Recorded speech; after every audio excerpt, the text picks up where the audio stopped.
Joining us on the broadcast is Ambassador Deepak Vora. We also have defense expert Major Mohammad Ali Shah joining us on the broadcast. Thank you so much, gentlemen, for being with us. Thank you very much.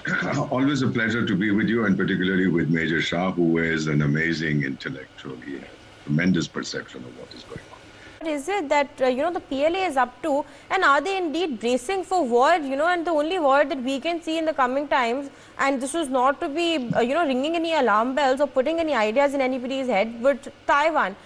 If I can just take my next question from Major Mohammad Ali Shah, who's still with us on the broadcast. So, how do you see this, Major Shah? The fact that recruitment is going to be ramped up in the PLA, the fact that, technological know-how is something that Xi Jinping wants his army to be well versed with. Is it something that other nations also ought to do right now?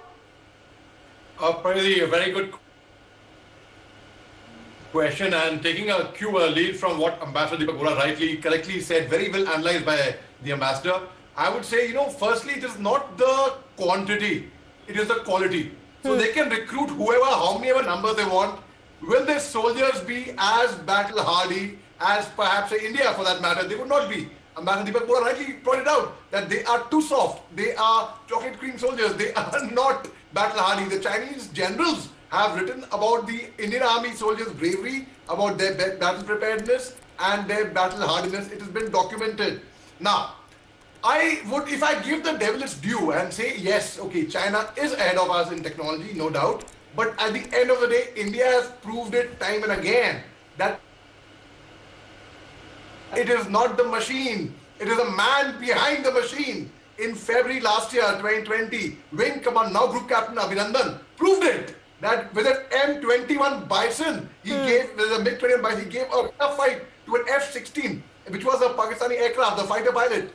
He gave a tough fight and he crashed them. So we are way ahead of them in terms of our soldiering is concerned. And also, China, they exposed their own weak point just a couple of months back. If you remember, there was this ploy by China that they would recruit Tibetan soldiers in the Chinese army after taking a loyalty test. How ridiculous is that? Recruiting Tibetan soldiers after taking a loyalty test. Let me tell you, in our Vikas battalions, in our special forces, we have the best troops. The Tibetan troops are there, and they are really very, very battle hardy. So China can, they have also upgraded their airborne troops, right from a division level to a brigade level, as they say. But I would say in India, it is first, it comes a platoon, a company, a regiment, then a brigade, then a division, a corps, and then a command, and then a theater, of course. So now here in China, they say they have upgraded the airborne troops from a division to a brigade, which means also they have also tried to upgrade their technology in terms of the fighter jets like the J-20s, the J-16, the J-10Cs. But let me tell you, China will not go too far in their silly propaganda because that is all they are fit for. When they propagate something, they project it to be larger than life. But now the whole world has come to know what China is actually up to and what their capabilities lie in.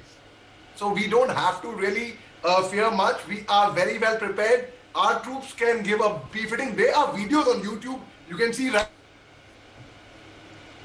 now where Chinese soldiers are crying before they confront the Indian Army soldiers. So that itself, it is for the world to see, in fact. So Xi Jinping can say whatever he wants, he can do whatever he wants, but at the end of the day, they will never be at par with our Indian Army soldiers at any cost.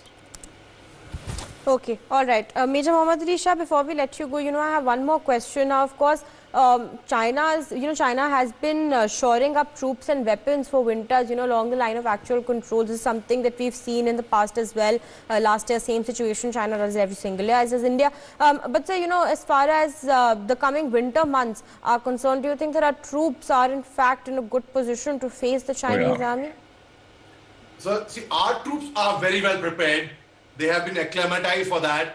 The Chinese troops, they are at concern. Also they are at a very big disadvantage because if you see the altitude at the Indo-Tibet border, their Air Force base, for example, it is at an altitude where when the aircraft take off, they take off with only half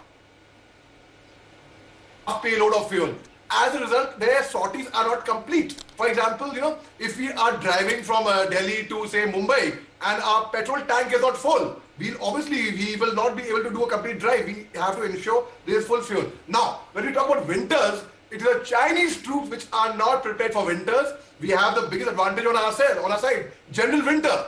When General Winter comes, India always gains. We are at a stronger wicket, be it Ladakh, be it Doklam, be it the Sikkim side, be it the Arunachal border, be it